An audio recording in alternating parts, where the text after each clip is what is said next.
My name is Hannah, and this is the story of how my life took an unexpected turn after I married the love of my life, Michael. We met during our college years and fell deeply in love. Michael was everything I'd ever wanted in a partner, kind, supportive, and with a wicked sense of humor that never failed to make me laugh. My first meeting with Michael's parents, Robert and Helen, was cordial enough. Robert, a tall man with graying hair and kind eyes, greeted me with a warm handshake. Helen, on the other hand, was more reserved. She offered a tight-lipped smile and a quick nod, her eyes scrutinizing me from head to toe. "So, you're the girl who's stolen our Michael's heart," Helen said, her tone carrying a hint of something I couldn't quite place at the time. "I hope you know how lucky you are." "I do," I replied, trying to keep my voice steady. "Michael's an incredible person." "Yes, he is," Helen agreed, her eyes never leaving mine. "I raised him to be that way." As the evening progressed, I found myself gravitating towards Robert. He was easier to talk to, asking me about my job as a speech therapist and showing genuine interest in my responses. Helen, meanwhile, seemed more interested in regaling us with stories of Michael's childhood achievements and his sister Olivia's budding modeling career. "Olivia's doing so well in Milan," Helen boasted. "She's dating an Italian entrepreneur now." "Such a catch." I nodded politely, unsure of how to respond. Michael squeezed my hand under the table, a silent show of support that I appreciated more than he knew. The first few months of our marriage were blissful. Michael and I settled into our new home, a cozy apartment in the heart of the city. We spent our weekends exploring local cafes, going on hikes, and simply enjoying each other's company. I threw myself into my work at the speech therapy clinic, finding immense satisfaction in helping children overcome their communication challenges. But as time went on, the cracks in my relationship with Helen began to show. It started with unannounced visits to our apartment. She'd show up at odd hours, always with some flimsy excuse. One sunny Saturday afternoon, Helen showed up unannounced yet again. I was in the middle of cleaning our apartment, my hair tied back in a messy bun and wearing old clothes. "Oh my," Helen exclaimed, her eyes widening in mock surprise. I didn't realize we were going for the shabby chic look these days. I bit my tongue, reminding myself that she was still Michael's mother. "I'm just doing some cleaning, Helen. What brings you by?" She ignored my question, pushing past me into the living room. "Cleaning? Well, you could have fooled me. Look at this dust." She ran a perfectly manicured finger along our bookshelf, holding it up for inspection. I felt my cheeks burn with embarrassment as our neighbor, Mrs. Thompson, walked by our open door. Helen's voice carried, ensuring that every word was audible in the hallway. "Really, Hannah," Helen continued, her voice dripping with disdain. "I don't know how Michael puts up with this. When I was a young wife, I kept our home spotless. But then again, I didn't have the luxury of gallivanting off to work every day." "My job is not a luxury, Helen," I said, trying to keep my voice steady. "It's a career I'm passionate about." Helen scoffed. "Passion doesn't keep a home, dear. Speaking of which, where is Michael? Working late again? Or perhaps, elsewhere?" The implication in her tone was clear, and it took every ounce of self-control not to lash out at her. Instead, I took a deep breath and said, "Michael is at the gym. He'll be home soon." Helen mused, a sly smile playing on her lips. "Well, I suppose we'll see." I nodded politely, biting back the retort that threatened to escape my lips. Just then, Michael walked in, his gym bag slung over his shoulder. "Mom," he said, surprise evident in his voice. "What are you doing here?" "Just checking in on you too," Helen replied sweetly. "Someone has to make sure you're being taken care of properly." Michael's eyes darted between Helen and me, sensing the tension. "Hannah takes great care of me, Mom. And I take care of her. We're a team." Helen's smile tightened. "Of course, dear. Well, I should be going. Don't forget about dinner next week." As soon as the door closed behind her, I collapsed onto the couch, tears of frustration welling up in my eyes. I'm so sorry, Hannah, Michael said, sitting beside me and pulling me into his arms. I'll talk to her again. This has to stop. Little did I know that our lives were about to change in ways we couldn't have imagined. A few weeks later, I missed my period. At first, I dismissed it as stress, but as the days went by, I couldn't ignore the possibility any longer. With shaking hands, I took a pregnancy test. Those 2 minutes felt like an eternity, but when I finally looked at the stick, there it was, 2 pink lines. I was pregnant. When I told Michael about the pregnancy, his face lit up with pure joy. He swept me into his arms, spinning me around our living room. "We're going to be parents," he exclaimed, his eyes shining with happy tears. "I can't believe it, Hannah. This is amazing." However, the blissful bubble burst when we realized we had to share the news with Michael's parents. I hoped, perhaps naively, that the prospect of a grandchild might soften Helen's attitude towards me. We decided to tell them over dinner at their house. As we sat around the dining table, Michael cleared his throat and squeezed my hand under the table. "Mom, Dad," he began, his voice filled with excitement. "We have some wonderful news. Hannah's pregnant." Robert's face broke into a wide grin. "That's fantastic," he exclaimed, reaching across the table to pat Michael's shoulder. "Congratulations, both of you." Helen, on the other hand, remained eerily silent. Her eyes narrowed as she looked at me, her lips pressed into a thin line. "Well," she finally said, her voice devoid of any warmth, "I suppose congratulations are in order. I do hope you're prepared for the responsibility, Hannah. Children are a full-time job, you know." The tension in the room was palpable. Robert, sensing the growing discomfort, tried to steer the conversation to safer waters, asking about our plans for the nursery and if we had thought about names yet. As the weeks passed, my body began to change. Morning sickness hit me hard, and there were days when I could barely drag myself out of bed.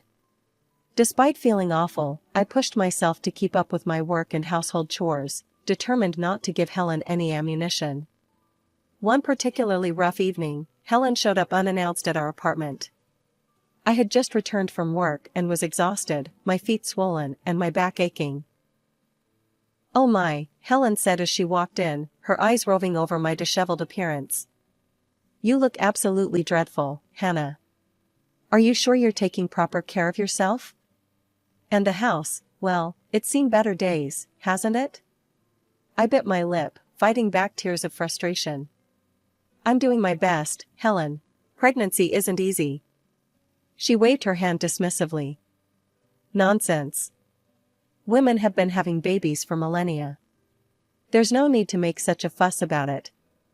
When I was pregnant with Michael, I never let it interfere with my duties."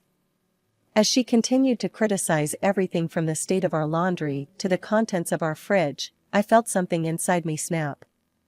"Helen," I said, my voice trembling with suppressed emotion, "I appreciate your concern, but I'm tired, I'm nauseous, and quite frankly, I don't need this right now. If you can't be supportive, I think it's best if you leave." Helen's eyes widened in shock, then narrowed dangerously. "Well, I never," she huffed. "Is this how you speak to your elders? To family? Michael will be hearing about this, mark my words." She stormed out, slamming the door behind her. Just when I thought things couldn't get more complicated, our lives took another unexpected turn. One rainy afternoon, the doorbell rang insistently. I opened it to find Olivia, Michael's sister, standing there with puffy eyes and a suitcase at her feet. "Olivia?" I gasped. "What's wrong?" She burst into tears and fell into my arms. "It's Marco," she sobbed. "I had to leave him. He was cruel to me. I barely escaped with my life." I ushered her inside, my mind reeling. Olivia had always seemed to have the perfect life, a successful modeling career, a wealthy husband, a glamorous existence in Italy. But as she poured out her story, a very different picture emerged. "He used me," Olivia choked out. "He never helped with anything, never gave me money.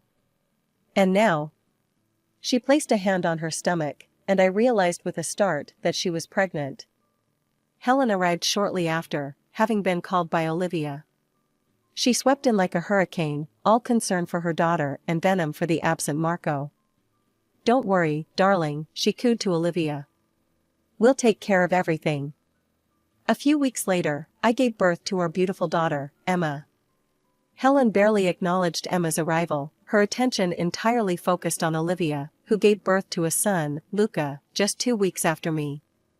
Helen was ecstatic about her grandson, lavishing him with attention and gifts, while barely sparing a glance for Emma. As the months passed, a clear pattern emerged in our household.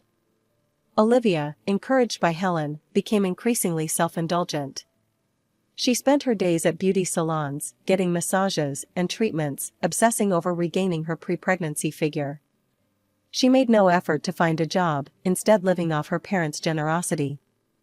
Before we knew it, it was time for the children to start school. Emma and Luca ended up in the same class, a situation that only highlighted Helen's blatant favoritism.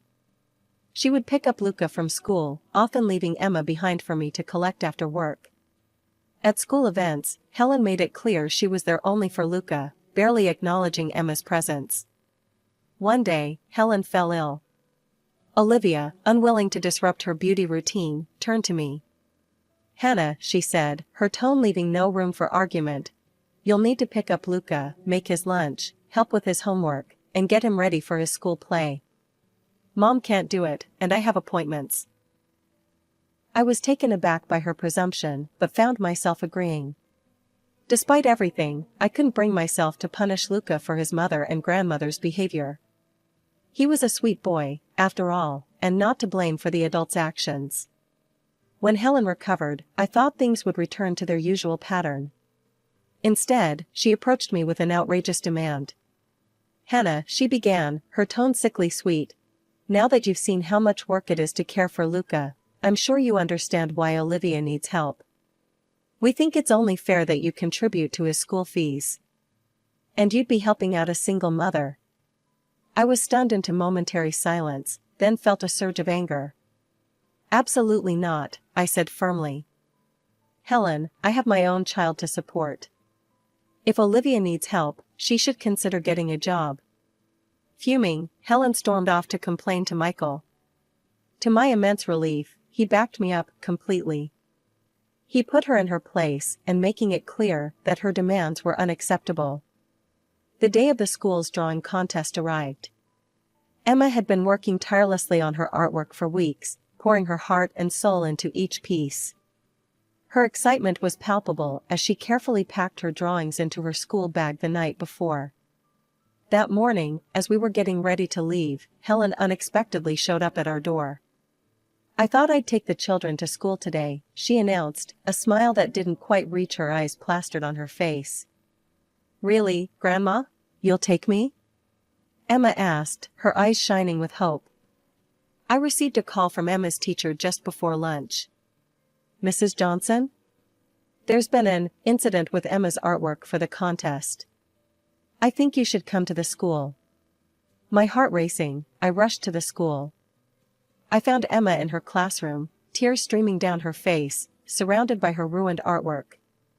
Each carefully crafted drawing was soaked through with what appeared to be orange juice, the colors running together in a heartbreaking mess. "Mommy," Emma sobbed as she saw me. "Grandma did it. She put juice in my bag on purpose." I felt as if I'd been punched in the gut. Leaving Emma in the care of her sympathetic teacher, I drove straight to Helen and Robert's house, my hands shaking with anger as I gripped the steering wheel. I burst into their living room, where I found Helen calmly sipping tea. "How could you?" I demanded, my voice trembling with rage. "Emma's artwork. The juice. She told me what you did." Helen's face hardened. "I'm sure I don't know what you're talking about. Children have such vivid imaginations, don't they?" Just then, Luca piped up from the corner of the room where he'd been playing quietly. "But Grandma, I saw you put the juice in Emma's bag. You said it was a surprise for her." The room fell silent. Robert, who had been listening from the doorway, stepped forward, his face a mask of shock and disappointment. "Helen, is this true?" Caught out, Helen's demeanor changed instantly. Her eyes flashed with defiance. So what if I did? It's not fair that Emma gets to participate in the contest when Luca didn't enter. I was just evening the playing field. Robert exploded. Have you lost your mind, Helen? How could you do such a thing to our granddaughter? As Robert continued to berate Helen, Olivia burst into the room. Taking in the scene, she immediately rushed to Helen's side. How dare you all gang up on Mom like this, she shrieked. Get out, Hannah. You're not welcome here. Stunned by this turn of events, I left the house in a daze. I drove home in silence, my mind reeling from what had transpired. When Michael came home that evening, I recounted the day's events. His face paled, then flushed with anger as I told him what his mother had done. That's it, he said, his voice hard with resolve. We're done. No more contact with Mom or Olivia. I won't have them hurting you or Emma anymore. A few months after the art contest incident, Emma came home buzzing with excitement about an upcoming weekend school trip. Her enthusiasm was infectious, and I found myself looking forward to this opportunity for her to create happy memories with her classmates. However, my joy was short-lived when I learned that Olivia was in charge of collecting payments for the trip. I made the payment promptly, making sure to get a receipt and even taking a screenshot of the bank transfer, just in case. The morning of the trip arrived, and Emma was up at dawn, her small suitcase packed and ready by the door. We arrived at school early, Emma practically bouncing with anticipation. But as we approached the bus, I saw Olivia standing there with a clipboard, and my heart sank. Name? Olivia asked coldly as we reached her. Emma Johnson, I replied, trying to keep my voice neutral. Olivia made a show of scanning her list. I'm sorry, she said, not sounding sorry at all. But I don't have any record of payment for Emma. She can't go on the trip. Emma's face fell, and I felt a surge of anger. That's impossible, I insisted. I paid weeks ago. I have the receipt and bank transfer to prove it. Olivia shrugged. I don't know what to tell you, Hannah. If it's not on my list, it's not paid. Emma started to cry, and I felt helpless. The teacher, Mrs. Anderson, approached us, concern etched on her face. What seems to be the problem? She asked. I explained the situation, and Mrs. Anderson looked troubled. I'm so sorry, but if the payment isn't recorded, I can't let Emma on the bus. It's school policy. She hesitated, then added in a lower voice, if you'd like, Emma could still come along. I'd be happy to cover her expenses privately. While I appreciated Mrs. Anderson's kindness, I couldn't accept. This wasn't about money, it was about principle. I thanked her but declined, then stepped away to call Michael. When I explained what was happening, Michael was furious. Don't worry, he said, his voice tight with controlled anger. I'm on my way. I'll meet you all at the campsite and pay for Emma's stay directly. She's not missing this trip. Relieved, I turned back to Emma and Mrs. Anderson. Emma will be joining you at the campsite, I said, loud enough for Olivia to hear. Her father will meet you there to sort out any payment issues. True to his word, Michael met the school group at the campsite and paid for Emma's stay. Our daughter ended up having a wonderful time, making new friends and enjoying the outdoor activities. But Michael and I weren't about to let Olivia's actions slide. As soon as Emma returned home, we went to the police station. The investigation was swift. It turned out that Olivia had indeed received our payment but had deliberately omitted Emma from the list of paid participants. She was forced to return the money and faced potential legal consequences for her actions. The rift in our family seemed irreparable now, but at least we were taking a stand. Just when we thought the drama had settled, my phone rang. It was my father-in-law, his voice tight with concern. Hannah, I've heard some disturbing things about the school trip incident. Can you and Michael come over? We need to talk. When we arrived, Robert ushered us into his study, his face grave. Tell me everything, he said. We recounted the entire story, from Olivia's manipulation of the trip payments to our visit to the police station. Robert listened intently, his expression darkening with each detail. To our surprise, Robert picked up his phone and dialed a number. "Marco? It's Robert, Olivia's father. I need to know the truth about your divorce." Michael and I sat in stunned silence as Robert put the phone on speaker. Marco's accented voice filled the room. "Mr. Johnson, I've been waiting for this call," Marco said, sounding weary. "The truth is, Olivia was not the victim she claimed to be.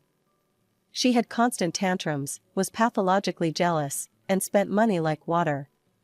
But the final straw was when I caught her with another man. I had no choice but to end our marriage." Robert's face paled. "But what about child support? Olivia said you refused to pay." Marco's laugh was bitter. "Refused? I pay a substantial amount every month. I'm shocked to hear you've been covering expenses. I assumed that money was going towards Luca's care." At that moment, Helen burst into the room, her face contorted with rage. She snatched the phone from Robert's hand. "How dare you spread such lies about my daughter?" she shrieked into the phone. "You're obligated to support her and Luca, do you hear me? Every penny." Robert wrestled the phone back, ending the call. The room fell into a tense silence, broken only by Helen's heavy breathing. "Helen," Robert said, his voice dangerously calm, "get Olivia in here. Now." Minutes later, Olivia flounced into the room, designer shopping bags in hand. Her smug expression faltered as she took in the serious faces around her. "Olivia," Robert began, "we know everything. The lies about Marco, the money, the cheating. It stops now. You're going to get a job, starting tomorrow. No more handouts, no more luxury shopping trips." Olivia's shock quickly turned to anger. "You can't do this to me," she screeched. "Mom, tell him." Helen immediately jumped to Olivia's defense. "Robert, you're being ridiculous. Our daughter needs our support." Robert stood up, his patience finally snapped. "Enough," he roared. "This is my house, and I've had it with both of you. You're both leaving, now. And Helen, consider this the end of our marriage. I want a divorce." The room erupted into chaos. Olivia and Helen screamed and pleaded, but Robert stood firm. Michael and I sat in shocked silence, watching as years of manipulation and lies finally came crashing down. In the months following the dramatic confrontation at Robert's house, our lives underwent significant changes. Robert, true to his word, filed for divorce from Helen. Despite her manipulative behavior, he provided her with a fair compensation package, hoping it would give her a fresh start. However, we soon learned that Helen had handed over most of the money to Olivia, who quickly squandered it on luxury items and frivolous expenses. It wasn't long before they both found themselves in dire financial straits. Marco, having learned the truth about Olivia's deception, fought for full custody of his son. The court proceedings were intense, with Marco presenting evidence of Olivia's unstable lifestyle, her unemployment, and her lack of permanent residence. To our amazement, the American courts ruled in Marco's favor. Luca was to be returned to Italy to live with his father. It was a bittersweet moment. While we were relieved that Luca would be raised in a more stable environment, our hearts ached for the little boy who had to leave behind the only home he'd known. Weeks passed, and life began to settle into a new normal. Emma was thriving in school, and Michael and I were enjoying the peace that came with having distance from Helen and Olivia. Robert became a frequent visitor, clearly relishing his role as a doting grandfather to Emma. Then, one rainy afternoon, there was a knock at our door. I opened it to find Helen standing there, looking older and more haggard than I'd ever seen her. "Hannah," she began, her voice trembling, "I need to talk to you." Warily, I let her in. She sat on our couch, wringing her hands nervously. "I've made so many mistakes," Helen said, her eyes brimming with tears. "I realize now how terribly I've treated you and Emma. I miss my granddaughter so much. Please, I want to make amends. I want to help raise Emma, to be a proper grandmother to her. I was hoping, maybe I could come live with you and Michael?" I listened to her plea, feeling a mix of emotions, pity, anger, and a deep-seated weariness. But as I looked at her hopeful face, I knew what I had to do. "No, Helen," I said firmly. "After everything you've done, I can't allow you back into our lives, especially not Emma's. You've shown time and time again that you can't be trusted. I won't risk my daughter's well-being or happiness." Tears streaming down her face, Helen stumbled to the door. As she left, Michael arrived home. He took in the scene with a questioning look. I explained what had happened, and Michael pulled me into a tight embrace. "You did the right thing," he assured me. "We have to put Emma first." In the weeks that followed, we learned that Helen had found a small apartment and taken a job as a sales clerk in a local store. It was a far cry from her previous lifestyle, but it was an honest living. Robert became a constant presence in our lives, making up for lost time with Emma and forming a beautiful grandfather-granddaughter relationship. The pain of the past few years began to fade, replaced by the joy of our tight-knit family,